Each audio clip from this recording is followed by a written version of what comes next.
ایک بادشاہ تھا جو حق کی آواز بن چکا تھا، جس نے اسلامی دنیا کو ایک کر دینے کا خواب دیکھا تھا، جو کافروں کی آنکھوں میں چبھنے لگا تھا۔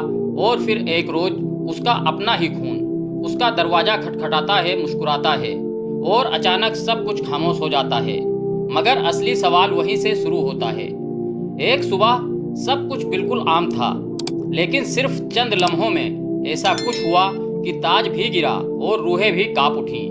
کسی نے سوچا بھی نہیں تھا کہ جو شخص ساری دنیا کے سامنے ایک آواز بن کر کھڑا تھا، اسے اسی کے سب سے قریبی نے بس ایک لمحے میں ہمیشہ کے لیے خاموش کر دیا۔ مگر کیوں؟ آخر ایسا کیا تھا اس شخص میں کہ بڑے بڑے اتحاد اس کے نام سے کانپتے تھے؟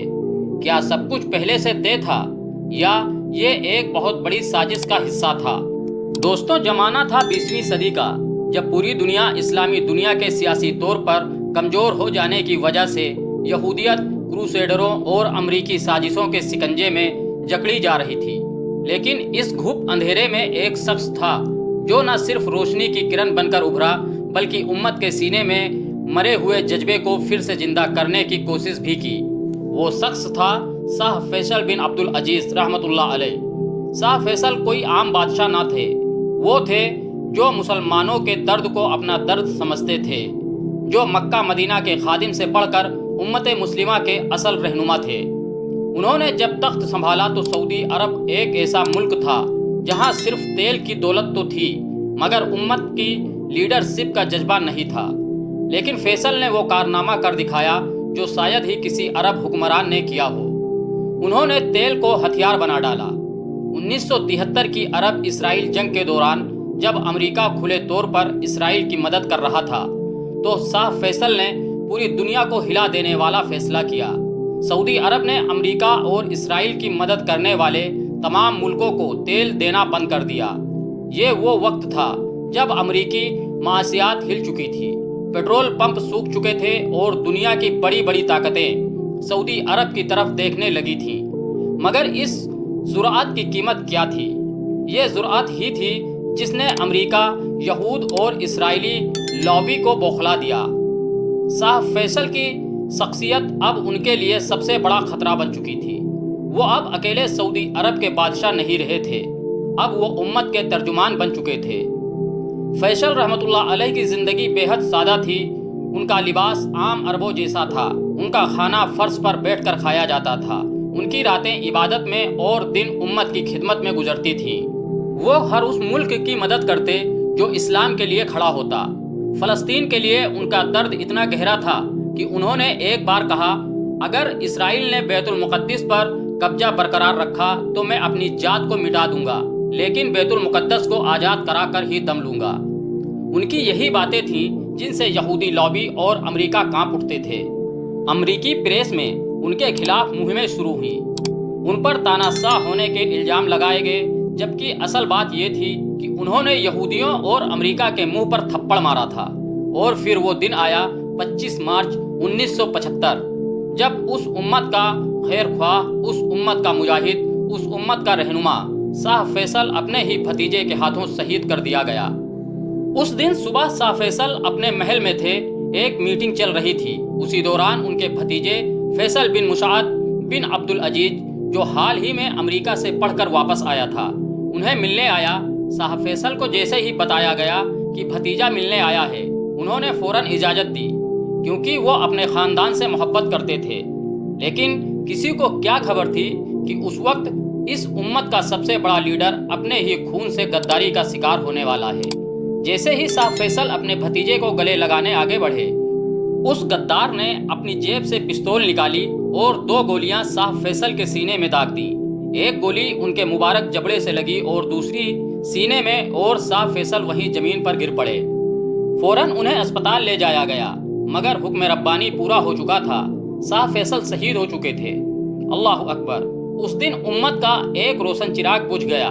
مگر سوال یہ اٹھتا ہے، کیا یہ محض اتفاق تھا کہ قاتل ان کا بھتیجا نکلا؟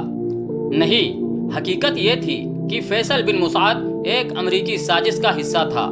وہ امریکہ میں پڑھ رہا تھا، وہاں کی یہودی سوسائٹیوں سے اس کا میل جول تھا، اس پر باقاعدہ CIA کی نظر تھی۔ کہا جاتا ہے کہ اسے برین واش کیا گیا، اسے یقین دلایا گیا کہ شاہ فیصل تمہارے بھائی کے موت کے ذمہ دار ہیں، جبکہ اصلیت کچھ اور ہی تھی۔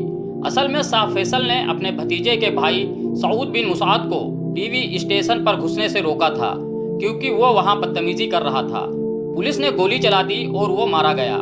اس پر فیصل بن مسعود کے دل میں غصہ بھر دیا گیا اور امریکہ نے اس غصے کو آگ بنا دیا۔ شاہ فیصل کا قتل ایک سوچی سمجھی سازش تھی۔ امریکہ اور یہودیوں کو اندیشہ تھا کہ اگر فیصل زندہ رہے تو مڈل ایسٹ کبھی ان کا غلام نہیں بنے گا۔ انہوں نے اوپیک کو اسلامی طاقت بنا دیا تھا۔ انہوں نے ہر اسلامی ملک کو ایک آواز میں بولنے کی ہمت دی تھی۔ انہوں نے مدینہ منورہ میں اسلامی یونیورسٹی بنائی، جہاں سے دعوت و تعلیم کا ایسا مشن چلا جو آج بھی پوری دنیا میں پھیلا ہے۔ ان کے جانے کے بعد عرب دنیا دوبارہ کمزور ہو گئی۔ امریکہ کو پھر سے دخل کا موقع مل گیا۔ تیل پھر سے ڈالر میں بکنے لگا۔ فلسطین کی آزادی ایک خواب بن کر رہ گئی۔ آج بھی جب مدینہ منورہ کی گلیوں میں ان کے نام سے منسوب شاہ فیصل اسلامی یونیورسٹی کا تختہ نظر آتا ہے تو دل کانپ جاتا ہے۔ یہ وہی شاہ فیصل تھے جنہوں نے کبھی امت کو ایک کرنے کا خواب دیکھا تھا۔ شاہ فیصل کے جنازے میں لاکھوں مسلمان شریک ہوئے۔ پوری دنیا کے اسلامی رہنما سر جھکا کر کھڑے تھے۔ ایک بصارت بھی تھی۔ کہا جاتا ہے کہ ایک بزرگ عالم نے خواب میں دیکھا تھا کہ شاہ فیصل کو جنت میں رسول اللہ صلی اللہ علیہ وسلم کے ساتھ داخل کیا گیا۔ اللہ اکبر! کیا شخص تھا وہ، کیا ایمان تھا اس کا، کیا عزم تھا اس کا۔ لیکن آج کے دور میں ہم یہ سوال خود سے کریں، کیا ہم فیصل جیسے رہنما کی قدر کرتے ہیں؟ کیا ہم اپنے بچوں کو ان کی داستان سناتے ہیں؟ کیا ہم یہودیوں کی سازشوں سے بچنے کے لیے اتحاد کرتے ہیں؟ آج ضرورت ہے اس سوچ کی، اس جذبے کی جو شاہ فیصل نے پیدا کیا تھا۔ ان کی شہادت بیکار نہ جائے، اس کے لیے ضروری ہے کہ ہم دوبارہ ایک امت بنیں، دوبارہ اپنے مسلک، اپنی حدوں کو بھول کر صرف امت کے لیے سوچیں۔ شاہ فیصل کی زندگی اس بات کی مثال ہے کہ اگر نیت سچی ہو تو ایک اکیلا انسان بھی امت کا نقشہ بدل سکتا ہے، اور ان کی موت اس بات کی گواہی ہے کہ یہود اور امریکہ اس وقت تک چین سے نہیں بیٹھتے جب تک کوئی حق کی آواز بلند کرنے والا زندہ ہو۔ لیکن یاد رکھیے، شاہ فیصل مر کر بھی زندہ ہیں۔ ان کی سوچ، ان کی قربانی، ان کا نام آج بھی مسلمانوں کے دلوں میں دھڑکتا ہے۔ یہ کہانی صرف ایک شخص کی نہیں، یہ پوری امت کی ہے۔ اس کی شہادت ہمیں یاد دلاتی ہے کہ سچائی اور حق کی راہ آسان نہیں ہوتی۔ شاہ فیصل کی آواز بھلے ہی خاموش ہو گئی، مگر ان کا مقصد اور ان کا جذبہ آج بھی ہمارے دلوں میں زندہ ہے۔ اگر آپ کو یہ ویڈیو اچھی لگی ہو تو لائک کریں اور اپنے دوستوں کے ساتھ ضرور شیئر کریں، اور ہمارے چینل کو سبسکرائب کر کے بیل آئیکن دبائیں تاکہ ہر نئی روحانی داستان آپ تک پہنچ سکے۔ اگلی دفعہ پھر ایک نئی روحانی داستان کے ساتھ حاضر ہوں گے۔ تب تک کے لیے سلام اور دعاؤں کے ساتھ اللہ حافظ۔